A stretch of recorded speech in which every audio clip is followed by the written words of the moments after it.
Recovery काफी शानदार आई है बाजार में। तो ये जो रिकवरी इस वक्त देखने को मिल रही है कितनी टिकाऊ है और क्या करना चाहिए इस वक्त मार्केट में? देखिए, पहली चीज़ तो ये कि 24,700 पर आ गए हम रिकवर होते होते, और नीचे के लेवल्स आज के मैं बता दूं 24,473 के लेवल है नीचे के, और वहाँ से हमने 24,750 के आसपास के हाई बनाए। राइट, वो नंबर वन। नंबर टू,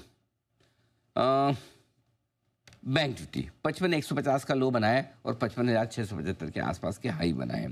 सो कुल मिला के निचले स्तर से शानदार रिकवरी आई। जितने हम कमज़ोर इस वक्त हैं उससे कहीं ज़्यादा रिकवर हो चुके हैं। करेक्ट। सो पहली चीज़ तो ये क्लियर है कि यहाँ पर माहौल जो रिकवरी की तरफ बनता हुआ दिख रहा है वो काफ़ी ज़बरदस्त है। Point number one.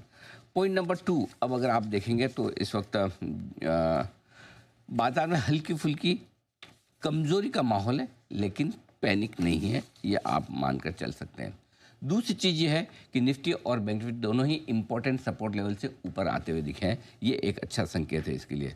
अब चूंकि दुनिया भर में इतना टेंशन का माहौल है, जाहिर सी बात है थोड़ा तनाव तो रहेगा ही, थोड़ा उतार चढ़ाव तो रहेगा ही, और रहना भी चाहिए, गलत भी नहीं है।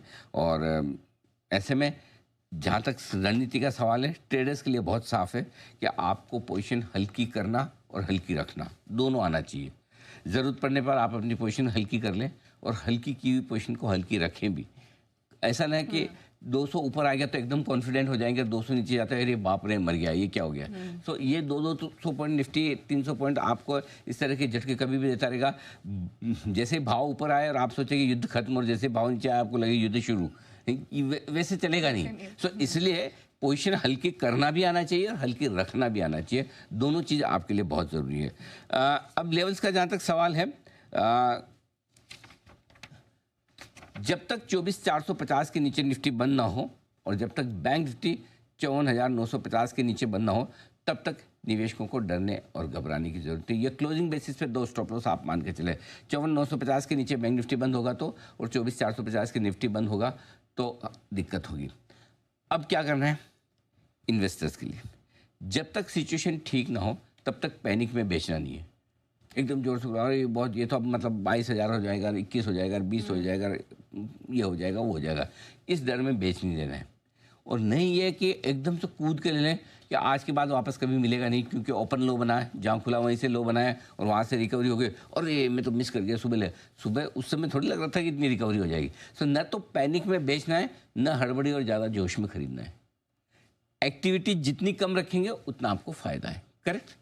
रहा सवाल आज की सीन का, है तो कमज़ोरी, और कल के सेशन में आपने देखा एफआई ने भर के बेचा है कैश में, स्टॉक और इंडेक्स फ्यूचर्स में, और आज भी ये संभावना पूरी है कि जब सोमवार सुबह आप लौटेंगे तो आज के आंकड़े तो खराब ही दिखेंगे। भाई कोई तो बेच ही रहा है। करेक्ट। रिटेल से तो बिके ना बिके, शॉर्ट हो ना हो, लेकिन एफआई तो बेच ही रहे। ऑफकोर्स घरेलू फंड इस मामले में आज उनका बढ़िया खरीदारी का नंबर आएगा, ये बात पक्की है, लेकिन एफआई का बिकवाली का नंबर आएगा। अब आइए पोजिशंस के लिहाज से रेंज समझ लें, किन रेंज में खरीदना है, किन रेंज में बेचना है। निफ्टी अगर रिकवर होकर ऊपर में 24,800 24,900 की रेंज में आता है, वहाँ पर थोड़ी बहुत पोजीशन आपको हल्की करनी चाहिए, प्रिसाइजली 24,825 24,900। ठीक है। बैंक निफ्टी 55,900 56,100 की रेंज में आए तो वहाँ पर आपको पोजीशन हल्की करनी चाहिए ऊपर।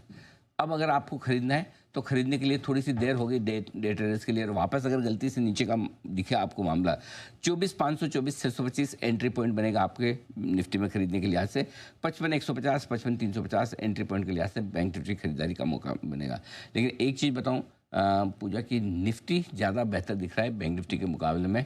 लगातार चौथा दिन आज बैंक निफ्टी कमज़ोर भी हुआ है, और बैंक निफ्टी में उतनी साइजेबल रिकवरी आई भी नहीं है जितनी आनी चाहिए। सो लेने का मन जब भी करे तब आप निफ्टी ही खरीदिए, ये ज़्यादा बढ़िया आपके लिए। ठीक है, तो ये है रणनीति निफ्टी और बैंक निफ्टी के लिए।